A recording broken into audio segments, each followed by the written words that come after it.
When we left off, we were talking about Police Story. Talk a little bit about how you decided to make it an anthology series, how that came about. Well, to mention, I think mentioned before, I'm not sure. We had Joe Wamba had this book of his made into a movie by Columbia, The Blue Knights, I think it was, and I believe so. And so I felt that was what a great idea to have Joe Wamba on a police thing, and we have a high class name, and I like his characters, as you know, they're pretty much edgy. So we went to Joe, and he thought it was a good idea. He thought it would also complement, his books that he was writing. He was still a police officer, by the way. And as I mentioned, we then did the pilot, which was very well received. And then, all right, back on. So we wanted to make it an anthology. The president was a little concerned, the network, it was a little difficult to sell one.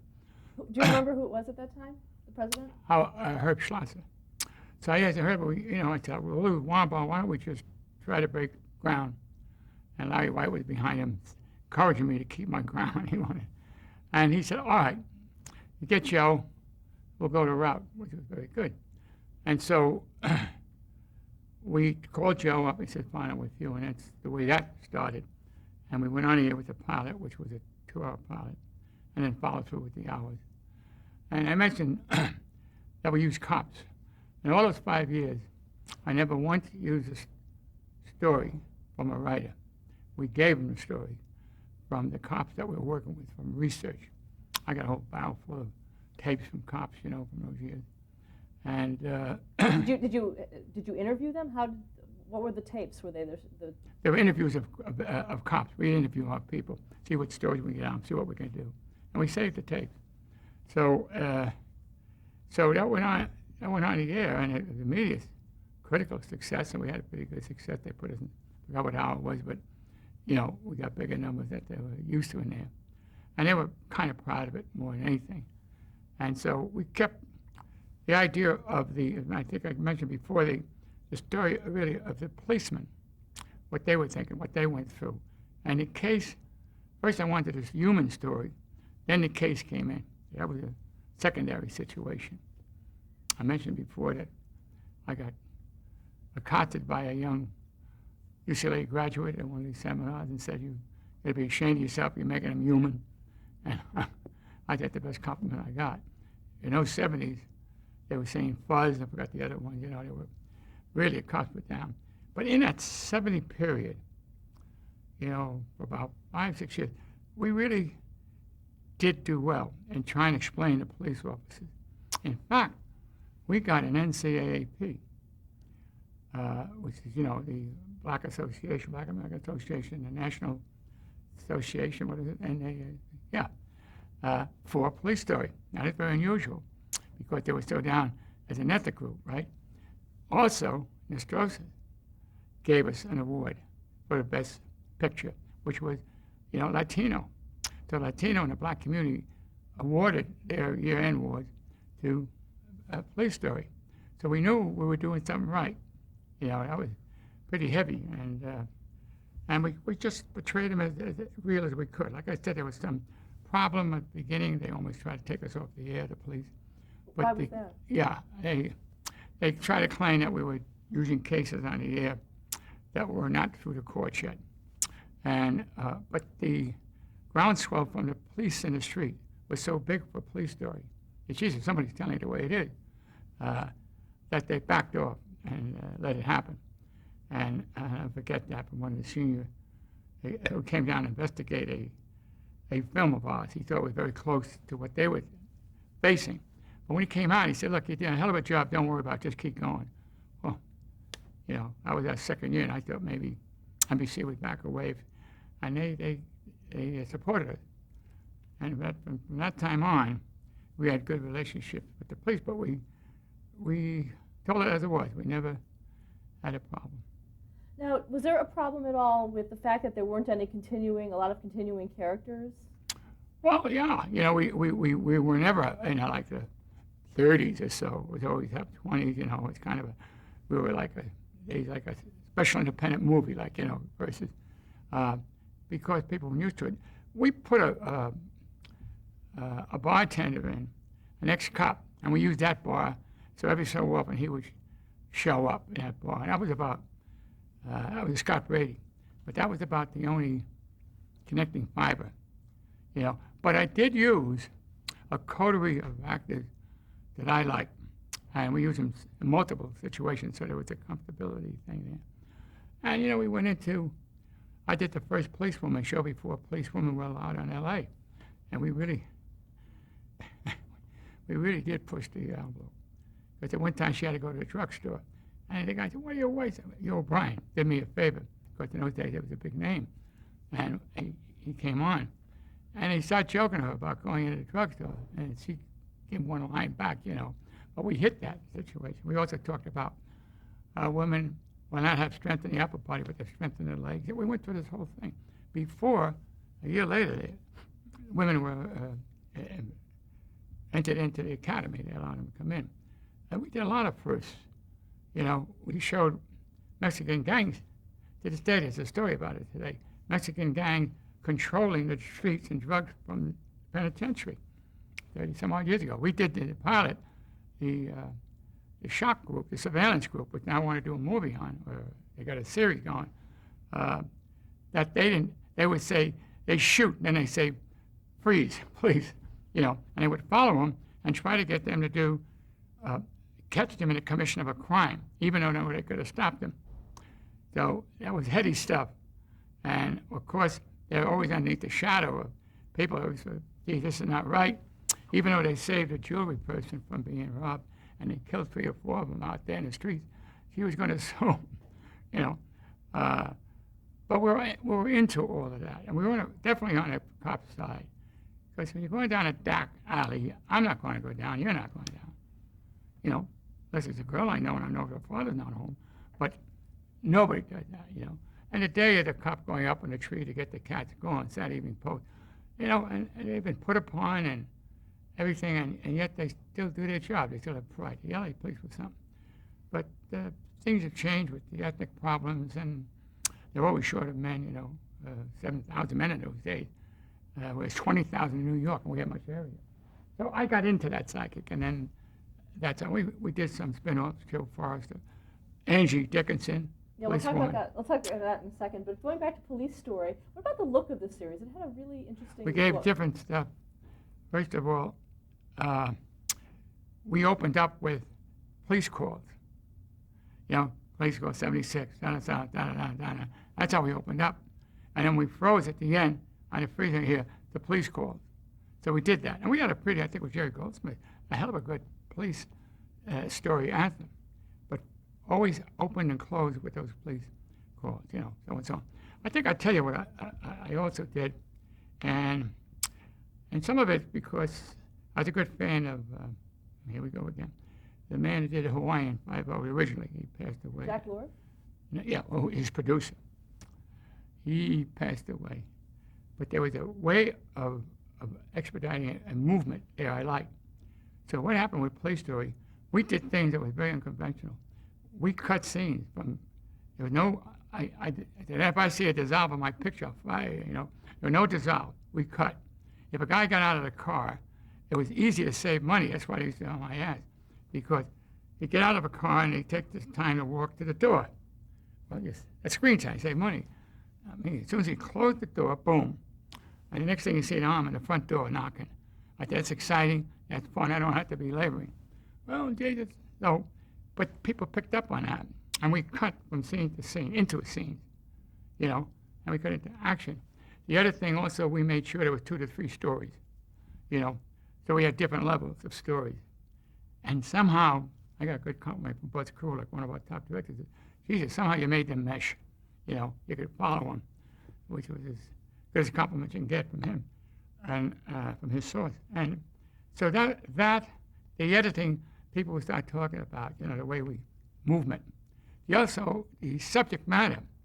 Sometimes we ended on some pretty downer. This guy who, Tom Gorman, played this cop who over something because he had a badge and a gun. They used to call it John Wayne syndrome. I changed it because I knew John Wayne and his son, of course. So I changed it to to white herb syndrome. But they walk around feeling big, and sometimes they make some pretty bad mistakes in a hurry.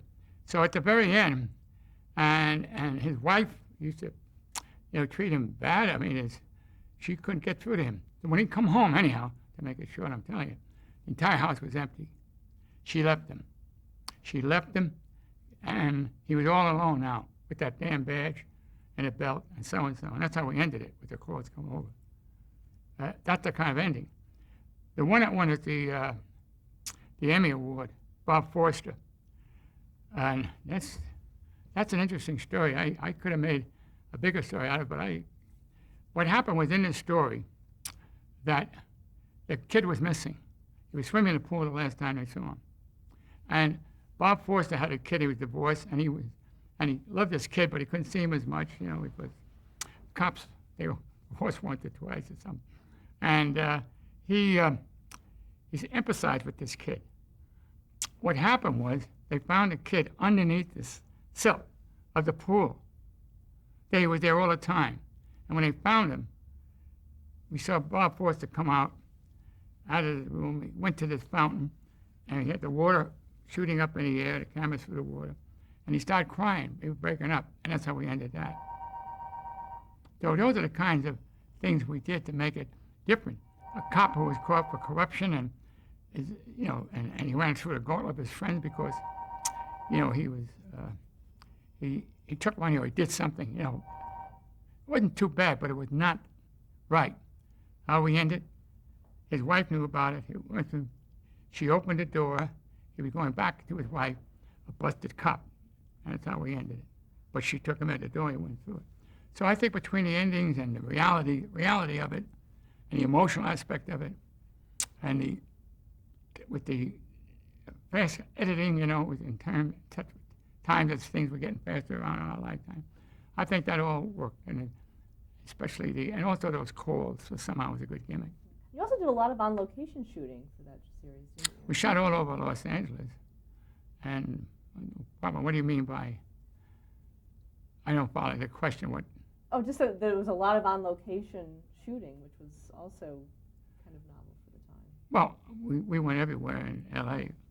There used to be a joke, we went down alleyways, we went to the old neighborhood, everywhere, Sometimes Lorraine and I would get lost in the town. It's okay, Lorraine, I'm location. But we scoured the town. We did everything, shot everywhere in every place. In those days, you could shoot here. It was so reasonable to shoot, and he opened up to you. And so it gave us another thing, too. We opened up another look of Los Angeles. We opened it up. We went downtown and showed the new buildings with the lights from Bunker Hill, whatever that was called. So all of that, people got great reviews, and great advertisers loved it. It was a very matured show. And then they had us do a lot of 2 hours in there also. So, and we could cast these people. That was great. And and a lot of them did me a favor, like Vince Edwards did one for me. Oh God, why would I think now? The Mary Tyler Moore, her editor. Oh, Ed Asner? Huh? Ed Asner? Yeah. He was the hottest thing going. I mean, he could have got $25,000 to read the Yellow Book. He came to me once a year, every year, and for $4 or $5 grand, whatever was top, he would do it. He was just great with us. And he loved the show. He liked the scripts we gave him. And so we were fortunate that way. It was good. Then, of course, times changed. Went into the 80s. Here comes, a street. And they took you out to the streets, where the streets really start dominating people and all that. That's what they had to deal with. And they did a great job in that aspect, of a community and how to affect them and everything else. And so you felt how the community, was reacting to this day and age. And they did a good job there. Let's talk about Policewoman. How did that become its own series? Well, we asked Angie to be, a star in one of our shows. She liked the show, so she said I would do it. So Bob Collins wrote. She was the front for the she was in a gambling thing. And we had trucks going on. They actually had trucks going around, big ones. And people inside had casinos and gambling. Anyhow, so she went undercover to break this up. And it did very well. And then, of course, I put my other hat on as a packager, sales guy. I said, shit, she should be a great lead. And they all agreed. NBC, if you can get her, be great. So she was doing Hillbilly Mama, you know, that, she's doing that show where she was a mom with a family with a bunch of, you know, they were shooting up people like Bonnie and Clyde, except what the hell they call it, Hillbilly Mama or something. William Shatner was in it, and they had a hell of a scene together in a bed. But it did very well. It was an A&E thing, not an A&E, what do you call it? Got the guy's name. And she was doing this anyhow. So I went down to a dressing room. I said, Angie, we'd like you to do this. And I'll never forget, she said, you know, I would like to do it. You know, I have a personality, but I've never really been a star. Told me, he was a star, you know. But then she had some personal problem within the family. She wasn't sure. So I came back and said, look, we'll let you go up at 6 o'clock during Christmas time. You take 2 weeks off, and 2 weeks. We made it as easy as possible as you could do for a weekly series. And so she put things together for herself, and on the basis of how we made a schedule, especially for her, she came and joined it. Let me tell you something. If we were in trouble, you know, somewhere, and we couldn't finish up, that woman gave us the extra time. She was great. They all loved her, the crew and all. So so I then went to NBC. Okay, we got Angie, and it was pretty much a set deal by that time. Gee, that's great, and we put her on, you know. And the rest is history for her. She did very well. They were putting her on every year in a new slot to strengthen the slot, you know.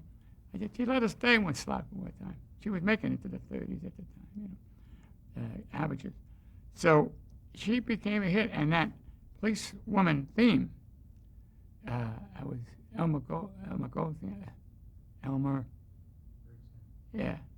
What's it? Bernstein? Elmer Bernstein, yeah. And he did the theme, pretty sure. And that helped a lot. And then we cut the opening around her. You know, she's something. And it just took off with her. And it actually made her a household name, this TV show. To this day, anybody calls it Angie or Pippa. And, you know, even after it ended for so many years ago, they called upon her to go do this, do that. And they don't talk about some of the Howard Hawks shows she was in, or that were Wayne, you know. She did some pretty good movies. And one with Gregory Peck was great, you know, about the psychiatrist ward and the airport. I mean, she did some very serious movies. But Pepper was the theme for her, for the rest of for all the people. And What do you think made that character? her, because, and I held up a little bit in my restraint. I let him be a little more commercial. You know, I didn't fight him to be absolutely perfect in every bit of crime, although I want him to stay close. But we gave him a little more leeway to have some commercial elements in it, you know, that I might have said, oh, no, that's, for police story, no, we can't do that. That didn't happen that way, you know what I mean? Like what do you mean by commercial elements? Do you have an example? Well, maybe she would go on her own, or she would do something that they never could do in police story that way, you know. Police story was so fastidious. If anything happened, we'd have the internal affairs. I mean, we did it before all these series come in. Somebody got shot, officer down, and in comes the officer in charge of officer involved in shooting. You know, in the old days, they just walk away, you know. But we let those little things go for her. And then the relationship between her and Holloman was very good. And we kept two guys always with her, so keep up the reality that she's not going to be a gung-ho by herself. There was a show called Get Christie where the girl was a karate kicker and this and that and all that. Well, people didn't buy that. So I said, well, you know, give it a sense of reality. Have these two guys who were fun guys, you know, always there, so they know that she's working as a team. But let me tell you something. I think it was just her. People love her. Women like her as much as men. Women really adore her. She's, you know, she's lusty, she's fun, you know, and she can get away with murder or things like that. And women like that. They get a vicarious feel with her. They like her a lot. And men, of course, do it and all that. But almost, it's not just a pinup kind of girl. You can't say that with her. But she was, what men would say, she's a hell of a gal, a good gal. A girl that would sit down and drink beer with in the weekend, not worry about getting laid. You know what I mean, at the moment. So she had that appeal. And was her character based on anyone, or did you have, No. was there research done the way Police Story research was done? no, it just came, off the segment in Police Story. What was Robert Collins' contribution? How did you Well, meet him? he wrote the pilot. And I believe he also directed it. There's a story there, too. We want him to do the pilot. We want him to do that 1 hour. He didn't like the story. He felt, it was gambling. It was, he was used to more tougher stuff we have, in crime. And he was arguing with my producers in there, Stanley Kalis, and he didn't want to do it. So I thought it was already decided going to do it. So I'm in a men's room. He comes in. He said, I'm going to men's room. We left him behind. And I started talking to him. Are you going to do that gambling show? Oh, no. Are you crazy? I said, everybody does. We never did gambling before. It's cute. It's unique. Everybody gambles. And you got one of the great gals in the business. So I talked, while I was in a he goes back and says to the producers, and they start to talk. It's okay, I'm going to do it. He says, why? You got to meet that goddamn Gerber in the bathroom. So he did it, and he directed it. So, but we wanted it. But we wanted to keep him for directing and some writing police stories, and he also was doing some long form, so he didn't want to stick with one series. So we got Doug Benton in, who was a good man, and so it went forward. Joe Forrester, that was another spin-off. Joe Forrester? Joe Forrester, I am very disturbed about that one. Everybody loved it. It was up to 34, 36, yeah, it's up 30, at least 34 I can remember, maybe 36. They all liked him. He was a cop on a beat, and he was doing good. I mean, Angie was doing a 32 share, and then she lead into him, which was a 34, 36. And for some reason, I ain't gonna mention names, the second guy at NBC had an association with one of the producers, and he took us off into another time slot Monday against a very rich man, poor man, one of those big, remember that? Against that. And on the other side of it got with on Monday night, it could have been Archie Bunker, but I'm not sure. But it was like that, and we put us in there. And this was doing 34. I don't want to say 36, but let me say 34, which is pretty damn good. And he then, in our place, there was no pilot. He had 3 one-hour scripts. It's very unusual to see a show get on without a pilot. And it's unusual to see 3 shows in a row like that, and they were continuing. Those days, that never happened. But he did it for this Universal, and it fell on its ass. But meanwhile, I was stuck over here. And I was so mad because that thing could have went on like gun of smoke, And then they changed, you might as well get some of the inside, they changed presidents. They changed, a new president came in for NBC. And I was down there ready to take a meeting with John Mitchell, Larry White, and myself. But that was the time I decided I did enough. I think at the time I wanted to go back and do my own group of production. And I had police woman, police story, to begin with. So I was sitting there, and I saying about Joe Forster.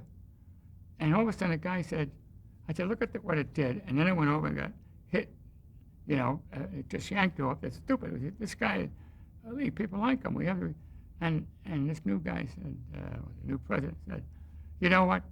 NBC irreparably ruined Joe Forrester.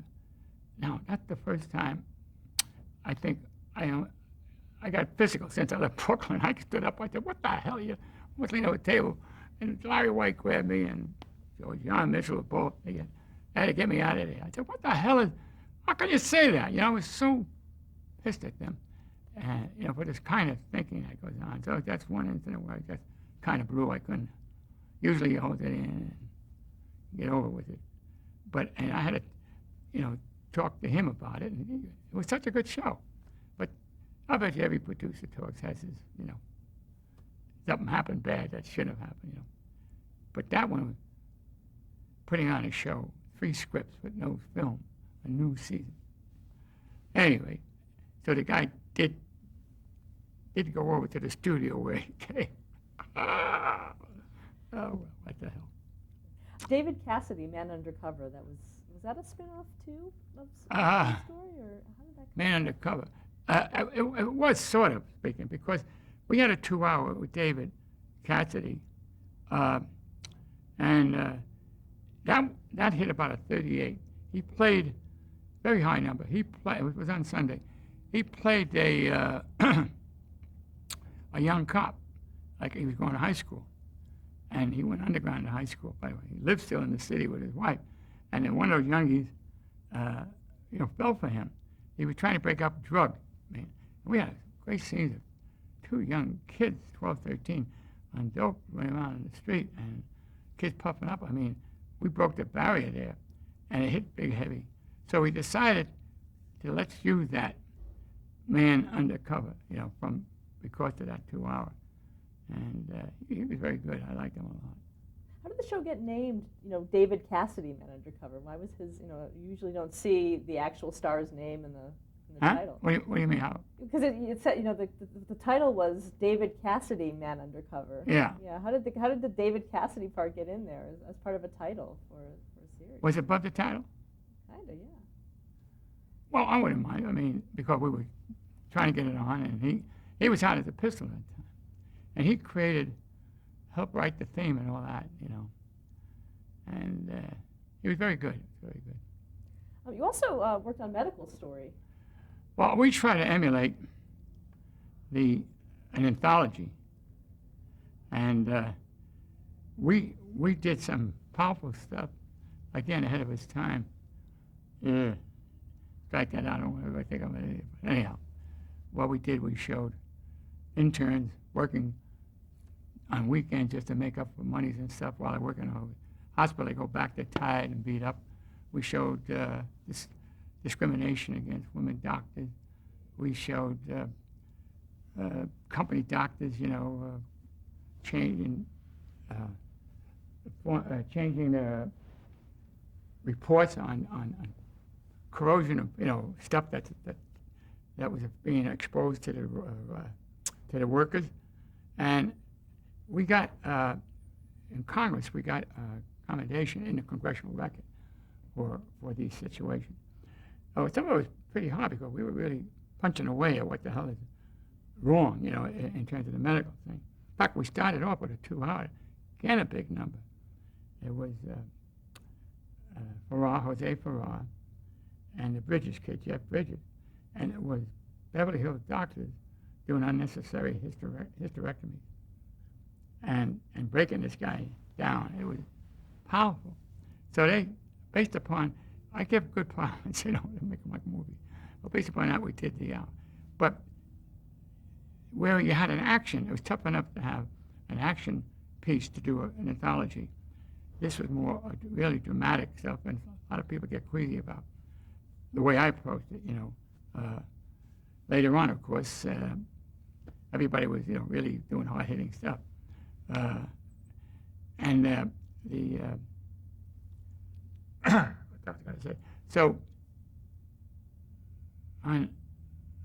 what happened was they put us at 10 o'clock